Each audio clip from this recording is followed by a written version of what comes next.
Yo, welcome back, kembali lagi di channel Atoa Hayato. Bagaimana kabar nakama sekalian? Semoga selalu baik-baik saja. Chapter 1056 diawali dengan menunjukkan keadaan Raizo dan Shinobu yang terluka. Keduanya sedang dirawat di dalam kastil Shogun.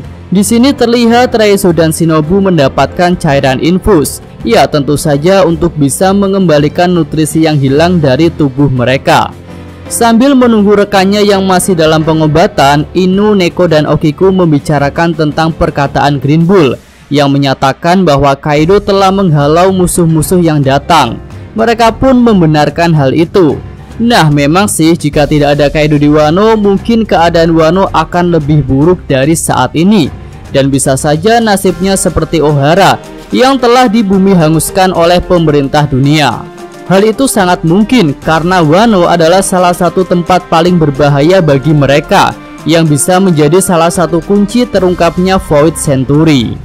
Lalu tak lama kemudian Kinemon datang. Dia meminta maaf karena tidak membantu ketika Green Bull menyerang. Nah, ternyata Kinemon ini tidak sedang berada di ibu kota bunga, tetapi dia berada di Kuri bersama istrinya. Jadi pantas saja Kinemon tidak datang karena jarak dari Kuri ke ibu kota bunga cukup jauh. Tapi Neko tidak mempermasalahkan hal itu. Dia malah senang karena insiden tersebut telah menyebabkan Momonosuke berkembang. Nah, di sini para Akazaya mengambil hikmah yang baik dari kedatangan Green Bull. Tapi kok sepertinya ada yang kurang ya, karena perilaku Green Bull yang sudah menyuburkan Wano tidak disinggung. Nah, selanjutnya melihat Kinemon datang, Okiku menanyakan keadaan bos kedai tehnya, yaitu Otsuru. Dengan tersipu malu, Kinemon menjelaskan bahwa Suru baik-baik saja, dan keadaan Suru pun diperlihatkan sedang bersama seorang nenek. Ya, adegan awal ini terkesan santai, semuanya senang walaupun rekan mereka terluka. Hal itu menunjukkan jika luka Raizo dan Shinobu tidak parah, hanya kekurangan nutrisi saja. Sebenarnya Mimin melihat potensi lebih sih dari kekuatan Green Bull ini, karena selain bisa menyerap nutrisi, mungkin Green Bull bisa memasukkan racun yang berasal dari tumbuhan kepada korbannya, dan tentu efek serangannya akan lebih kuat. Nah, selanjutnya masih di dalam kastil, tapi di ruangan yang berbeda. Di sini para Ming berkumpul untuk sebuah pengumuman penting, yaitu mengenai Raja Zu selanjutnya. Lalu ditunjuklah Carrot sebagai pengganti Raja Zu. Neko dan Inu menjelaskan bahwa mereka akan tinggal di Wano untuk melindungi Wano dan Shogun Momonosuke. Tapi Carrot menolak hal itu. Dia merasa masih banyak senior yang lebih kuat daripada dirinya. Tetapi Sicilian dan para masketer menjelaskan bahwa tugas mereka adalah untuk menjaga Zu, jadi bukan menjadi pemimpinnya. Wanda juga menguatkan hal itu. Dia menganggap Carrot adalah seorang sosok penerus tekad Pedro, jadi dialah yang cocok untuk memimpin Pulau Zu. Carrot jadi terdiam dan dia belum memberikan jawaban. Tapi jika situasinya seperti itu, besar kemungkinan Carrot akan setuju.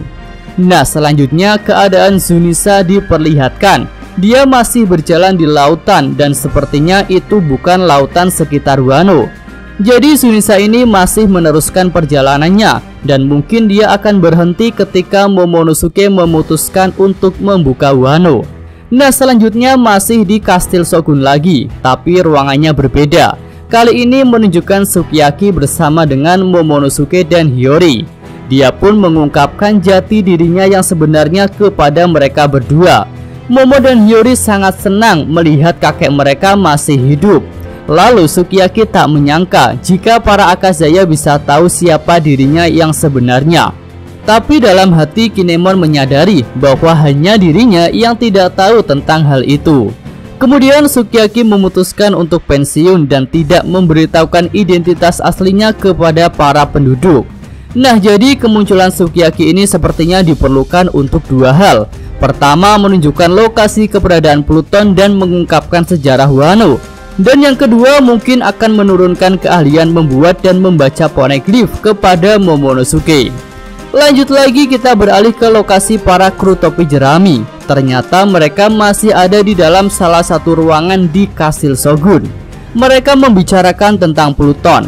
Franky terkejut saat tahu bahwa Pluton itu benar adanya dan saat ini ada di Wano.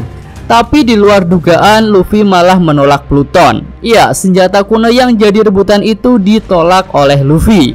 Lalu kira-kira apa alasan Luffy menolak Pluton? Nah, dengan otak simpelnya itu, Mimin rasa alasan Luffy menolak Pluton adalah karena tidak mau repot-repot membawanya. Tapi secara tak langsung, Luffy sudah memiliki Pluton karena Wano kan sudah menjadi salah satu aliansinya. Hal itu sama dengan Poseidon yang tidak dia bawa, di mana Pulau Manusia Ikan sudah menjadi salah satu wilayah bajak laut topi jerami. Jadi bukan berarti Pluton akan selamanya berada di dasar Wano. Mungkin suatu saat ketika Momonosuke sudah siap membuka Wano dan Pluton dibutuhkan untuk melawan pemerintah dunia, maka senjata itu akan datang kepada Luffy bersama armada besar dari negeri para samurai Wano Kuni. Hal itu juga dikuatkan dengan keinginan Oden yang menurut Robin ingin agar Wano dibuka dan Pluton dikeluarkan dari garasinya. Jadi suatu hari nanti Pluton seharusnya akan digunakan. Ya, selanjutnya ketika sedang ngobrol itu Shinobu datang. Dia kelihatan sudah sembuh dan jadi lebih cantik. Hal itu membuat Sanji kelepek-kelepek. Di sini Shinobu datang bersama dengan Otama yang sudah memutuskan untuk menjadi muridnya Shinobu. Otama pun berkata akan ikut berpetualang setelah dia bisa menggunakan ninjutsu dan Luffy mendukungnya. Nah, di sini ada hal menarik, ya tentu saja tentang Shinobu. Sebelumnya Mimin menyangka jika Shinobu sembuh setelah time skip beberapa hari, tapi ternyata Shinobu sembuh di hari yang sama. Ya mungkin hanya beda beberapa jam saja. Koreksi ya jika Mimin salah, karena waktu time skip beberapa hari itu baru muncul setelah pembicaraan kru topi jerami tentang Pluton berakhir. Nah, melihat kesembuhan Shinobu yang begitu cepat, Mimin rasa King dan Queen juga akan selamat. Tentu karena tubuh kedua komandan Kaido itu lebih kuat daripada Shinobu. Lalu Mimin juga nungguin sih bagaimana versi kerennya Raizo setelah sedot lemak ini. Mungkin dia bisa sekeren ninja di Naruto. Ya Naruto ya, bukan Boruto. Nah, kembali ke cerita. Saat kru topi jerami sedang bicara mengenai Pluton, ternyata di ruangan itu Karibo sedang bersembunyi dan menguping pembicaraan mereka. Dia pun berkata akan memberikan informasi mengenai Pluton itu kepada seseorang dan termasuk informasi tentang Poseidon. Nah, untuk siapa orang yang dimaksud oleh Karibo ini belum terungkap di chapter ini ya. Dan pendapat singkat Mimin sih ada dua orang yang dimungkinkan, yaitu Kurohige dan juga Bagi. Karena kedua orang itulah yang sangat mungkin punya motif untuk mencari senjata kuno. Untuk penjelasan lebih lanjut mungkin akan Mimin buat pada video terpisah saja. Lanjut lagi, kali ini kita memasuki time skip beberapa hari. Di sini Wano sudah mulai melakukan pembangunan. Shogun Momonosuke mendapatkan tagihan biaya dari kontraktor. Lalu Shogun itu jalan-jalan ke lokasi penginapan kru topi jerami. Orang-orang yang melihat Shogun menyapanya dengan hangat. Tapi setelah sampai di lokasi penginapan itu, Momonosuke tak menemukan satupun kru topi jerami. Yang dia temui hanyalah Hiyori dan Otoko. Lalu Hiyori menyatakan bahwa kru topi jerami sudah berpamitan tadi pagi. Momonosuke pun merasa aneh karena dirinya tidak diberitahu. Lalu dia bertemu dengan Kinemon yang ternyata Kinemon juga tidak diberitahu, padahal para Akazaya yang lain diberitahu. Nah, jika diingat-ingat, Momonosuke dan Kinemon adalah orang Wano yang paling awal bertemu dengan kru topi jerami, yaitu di Panghazard. Jadi mungkin ada suatu alasan yang membuat kru topi jerami tak berpamitan kepada kedua orang itu.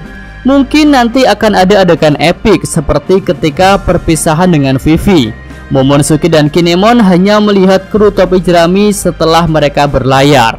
Oke, selanjutnya kita diperlihatkan keadaan Luffy, Kid, dan Law. Ketiganya sudah bersiap untuk berlayar. Law pun memutuskan untuk mengakhiri aliansinya dengan Luffy di sini karena tujuannya sudah berubah. Nah, ketika akan meninggalkan Wano tersedia 3 rute, yaitu timur laut, timur, dan tenggara. Luffy dan Kid berebut jalur tengah, yaitu timur, sementara Law memilih jalur timur laut. Karena timur laut adalah jalur tercepat untuk sampai ke pulau selanjutnya. Kid dan Luffy pun mengundi untuk memenangkan jalur timur. Dalam undian itu Luffy kalah. Tapi Luffy tetap saja ngotot untuk memilih jalurnya karena saat ini dia adalah Yonko. Kid terlihat kesal dengan tingkah Luffy, tapi hal yang lebih membuatnya kesal adalah pengangkatan Buggy menjadi Yonko. Nah, ternyata ada alasan khusus mengapa Buggy diakui sebagai Yonko, karena dia sudah membuat gebrakan besar pada dunia ini, yaitu membentuk organisasi yang bernama Cross Guild yang berani memberi harga buronan kepada angkatan laut. Ya, ini adalah sebuah terobosan besar yang tidak dilakukan oleh Revo Army. Tapi tentu saja terobosan besar ini membutuhkan dana yang sangat besar. Jadi Revo Army yang bergerak secara diam-diam mungkin tidak punya pembiayaan dana yang besar. Sementara itu Buggy saat ini sudah menjadi broker dunia bawah menggantikan Doflamingo. Tentu saat ini badut itu sudah kaya raya. Lalu dua orang kuat sudah memutuskan untuk bergabung dengan Buggy. Jadi tentu kekuatan armada Buggy saat ini sudah setingkat Yonko dengan bergabungnya Mihawk dan Crocodile. Jadi dengan semua reputasi, kekuatan pasukan dan juga harta yang melimpah, Buggy sudah pantas menjadi Yonko. Lalu dunia saat ini akan semakin jatuh dalam kekacauan karena tak hanya bajak laut saja yang punya bounty, tetapi angkatan laut juga punya bounty. Hal itu akan semakin membuat kekuatan angkatan laut tergerus oleh para pemburu bounty. Nah, kembali ke cerita. Sebelum berpisah, Kid mengatakan jika mereka kembali bertemu setelah meninggalkan Wano, berarti mereka sudah menjadi musuh dan akan saling menghabisi. Kemudian Law memberikan salinan root poneglyphnya Kaido kepada Killer. Menurut Law, bajak laut Kid pantas memilikinya. Lalu Killer mengatakan hal yang tak terduga, yaitu bajak laut Kid ternyata sudah punya salinan root poneglyphnya Big Mom. Mereka mengambil itu dari salah satu komandan Big Mom. Ya, dengan ini bajak laut Kid sudah punya 2 data root poneglyph. Law mungkin juga punya 2, yaitu milik Kaido dan milik Zoo. Sedangkan Luffy punya 3, Zoo, Big Mom, dan Kaido.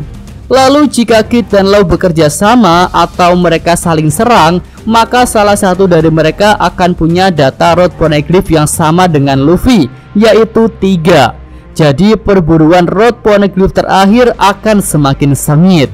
Kid dan Killer pun memutuskan untuk mencari orang dengan bekas luka bakar untuk mendapatkan informasi tentang One Piece. Luffy kepo dengan siapa orang yang dimaksud oleh Kid itu. Tapi tentu saja Kid yang pelit informasi tak akan mengatakannya kepada Luffy. Nah, kita sampai pada scene terakhir di chapter ini. Di sini Yamato sedang berada di atas kastil ibu kota bunga untuk berpamitan. Ya, Yamato berniat untuk pergi berlayar bersama Luffy dan menjalani hidup seperti Oden Kozuki. Momonosuke dan Kinemon tahu bahwa Yamato ada di atap kastil. Jadi sepertinya mereka bertiga akan segera menyusul Luffy ke kapal Sanigo. Jadi apakah Yamato sudah fix jadi nakama? Mimin rasa 80% sih iya. Karena di sini Luffy ternyata tidak berniat untuk meninggalkan Yamato. Dan Yamato sendiri hanya ingin melihat negeri Wano dari atas sebelum dia pergi. Oke, sampai di sini aja segmen real review untuk chapter kali ini ya. Yosa, Mimin atau Hayato, terima kasih. Ya, cukup sekian video kali ini. Semoga nakama sekalian menyukainya. Terima kasih udah nonton. Jangan lupa kasih like dan subscribe channel Atau Hayato. Yo!